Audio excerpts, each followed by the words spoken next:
Welcome to the Undo Dilemma minisodes, where we unpack the real stuff people are facing at work and in life. The weird, the wonderful, and the way too familiar. Each week, we pick one listener dilemma and try to make sense of it with care, curiosity, and no corporate nonsense. Let's get into it. All right. So we are back on our dilemma game. This is fantastic. Yeah, let's go. Okay, so the subject line this week is, what if I don't want to keep climbing? Oh. Interesting. Hi, ladies. I've been at the same bank since I was 22. I came in through the grad scheme, kept my head down, worked hard, moved up steadily. I'm 38 now, and I'm currently an associate director. If you'd asked me 5 years ago where I wanted to be, I probably would have said VP by 40. But something's shifted. I've recently become a dad, and without trying to sound cheesy, it's changed how I see everything. I don't want to be in back-to-back meetings all day or constantly thinking about work, even on the weekend. I don't want to prove myself to people I don't even like. The issue is the culture here doesn't really make space for that mindset. Everyone's obsessed with the next step, and there's this unspoken pressure that if you're not aiming higher, something must be wrong. I didn't grow up with money. I was the first in my family to go to uni, and landing a job in banking felt like winning the lottery. I still feel proud of how far I've come, and now that I've made it, I'm wondering if maybe this is enough. I've got a good salary, a team I like, work that challenges me just enough, and time to see my kid grow up. So why does it feel like failure to stop here? Why does choosing to stay put feel like I'm letting someone down, even if I'm actually happy? I would love to hear your thoughts, Liam. What a fantastic letter, Liam. Like, that's well done, you, first of all. Yes. I don't know. What do you think? First of all, Liam, congratulations on achieving contentment with your life. I think that's contentment is some people say they want success, but what they really want is contentment. And you've achieved a level of contentment that very many people are still trying to get. And it's one of those things that really reminds me of one of our episodes when we talked about success and defining what success means for you. I think you've defined it for yourself. You've listed all the things that you're content with and you're happy with. And the key word here is happy as well. Like you said, you are happy. But then you mentioned something around feeling like, is it he felt like a failure because... He said, so why does it feel like failure to stop here? Right. So it feels like failure to stop there because, so you've listened to your internal voice and all your internal readings are saying green, right? But when you turn your eyes externally to the environment you are, the culture you're in and all that stuff, they're all saying amber or red. And there's a disconnect between your internal state and your external circumstances. That's what you're feeling. So if I were in your shoes, I will examine what weight are you giving to external factors. When your internal state is completely happy, you're happy with your team, you're happy with that. Are you afraid of something kind of coming to spoil that happiness if you don't keep up with the culture? What are you really afraid of? Because from my perspective, you have everything that you want. So what is the issue? Does that make you feel uncomfortable, the fact that you have everything that you want? Maybe there's something to unpack there. Because you say you came from a background that you didn't have a lot, and now you've worked your way up now, and society tells us that you need to keep hustling, you need to keep grinding, but your internal voice is saying to you, actually, I'm quite happy where I am. Maybe it's time to do a little prioritization exercise between your internal voice and what the world is telling you, and see what matters more to you. That's just going to be my thing. Yeah, I agree.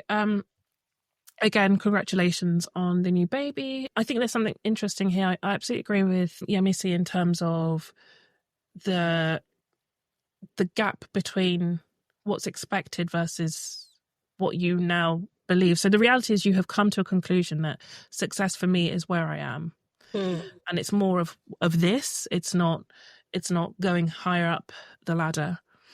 But it's jarring with what's the pressure, like you said, within the culture. There isn't really space for that mindset.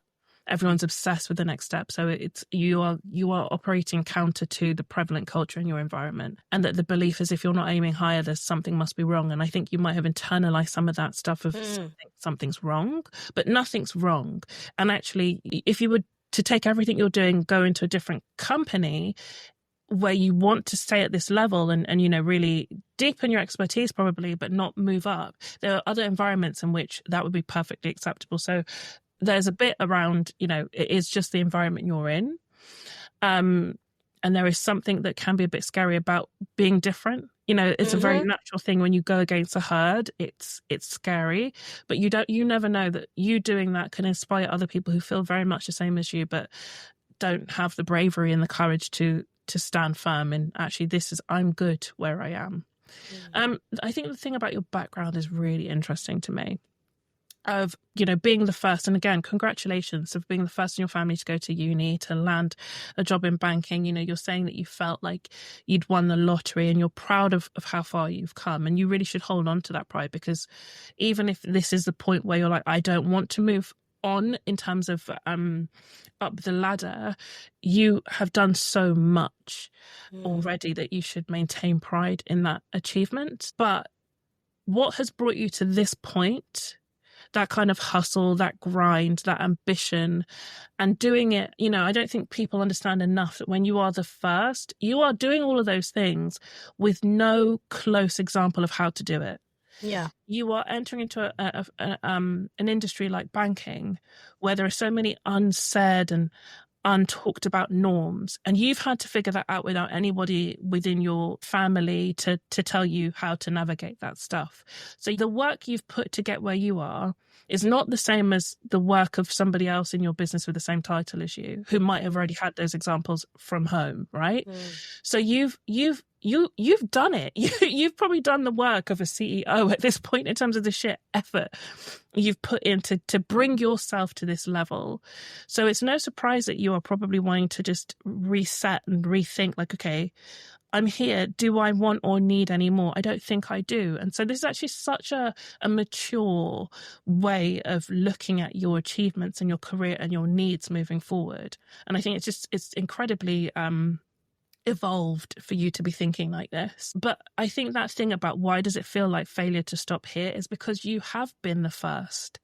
And I think a part of you feels like, I've done something new in the family. Perhaps there are younger people within your family who look to you, they're like, Uncle Liam is this guy, he's done all this stuff. Maybe you feel a sense of responsibility. You've been the flag bearer within your family. And that sense of, well, I have to keep going. No, you don't. What you did wasn't for anyone but yourself, and you should enjoy the fruits of your labor. You said something at the beginning of, if you'd asked me 5 years ago where I wanted to be, I probably would have said VP by 40. That's just 5 years ago. And so you can see how much you've changed in just the last 5 years, and fatherhood has probably been a massive catalyst for that. There's something that I've struggled with, continue to struggle with, is it's almost not so much external expectations. It's the expectations of my younger self that I wrestle with the most. Me, when I was 15, when I was 20, when I was 25, when I was 30, even 35, I struggled the most with what she would have wanted. When people say, oh, talk to your younger self, a lot of the time when I think about talking to my younger self, I feel like, oh God, she'd be so disappointed in me. And that is a really hard thing to deal with. And as always, I will say, talk to a specialist, talk to a psychotherapist, because they will really help you unpack that. But going on your sort of trajectory, someone that also worked really hard and did well quickly, the biggest driver for me wasn't anything other than me. I always wanted to do well. I always had in my mind extreme ambition. And that was what I was working against. It was my expectations I'd set and written in a notebook when I was 15 that I was trying to meet. And when I wasn't meeting them, that was where I felt like I'd let myself down. And actually, the thing is, what the hell did 15-year-old me know? Exactly. She didn't know anything. And it wasn't just work, it was life overall. Like everything she wanted is what I set as my goal. That was a more important voice to me than parents, culture, family, whatever. None of that actually mattered to me more than my own ambitions as a younger person. And so I would say that I don't want to project my stuff. I'm just going on what you've said here around like 5 years ago, what you would have said. I suspect that you might also have that kind of younger me would have wanted X. And actually those expectations you had then were not informed by the experiences you've now had. And so you need to not feel like you're disappointing your younger self and actually realize that things have changed. You have done so well. Nothing can take your opportunities from you. Stopping at this point, and we say stop, it's not stopping because you're still working. You're still doing. Exactly. You're not giving up. You're not giving up. You have found the sort of mecca, which is being content. Like Yami said at the beginning, that's a prize. Like in this life, to find you won the jackpot. My God, like that really is the jackpot. That's more important than all those old ideas of success that we had when we were younger. Nothing touches genuine contentment. So you've really hit that. And I would just say, talk to someone who can help you divorce yourself from old expectations, from old beliefs that are giving you a sense of failure. Like you couldn't be any further away from a failure than, like, it's not, you are not a failure in any possible way, Liam. So absolutely if not. you need someone to help you believe that and replace some of those old beliefs with the new truthful fact-based beliefs about the greatness you've achieved, then please do go and get that help. But if we can help in any way by just telling you ourselves, like, you've nailed it, dude. Yeah. And like, speaking of inner child, right? Yeah. Or younger self. You're a father, you said. Okay, if your child came to you with what you've just said, what would you tell them? There we go. Just let that percolate. If this little human who you have so many hopes and dreams and so much love for came to you with this dilemma, what would you tell them? There you go. Follow that advice, Liam. We are proud of you. We're so very proud of you. Oh, wonderful. Wonderful. That's a nice nice dilemma. Nice. Yeah, like it's so I'm rare. Slightly jealous. Me too. Me too. Speaking through gritted teeth here, Liam, we are so jealous of you. So if that helps you feel better, know that there are two people here that are bloody jealous and would love to have the sort of contentment that you have right now. So don't forsake that. Cherish that, because it's just so bloody important and so hard to find. And you found it, guys. So yeah, well done. Anyone listening, if you are in a similar position or if you've been through this, if you've got some advice for Liam, please head to the Instagram page where we will where we will post this dilemma, and it'd be great to get the advice that you have for Liam also. Anything else, or I think that might be us. I think that's us, Dulcie. Wunderbar. Okay, all right, Liam, good luck, take care. Bye. Thanks for listening to this week's Undo Dilemma. If you've got something sticky, awkward, or just plain weird happening at work or in life, send it to us at dilemma@thisisworkworld.com. You stay anonymous, we talk it out. And if this helped, pass it on to someone who might need it too. And don't forget, new full-length episodes of Undo land on Mondays. So wherever you are in the week, we've got you.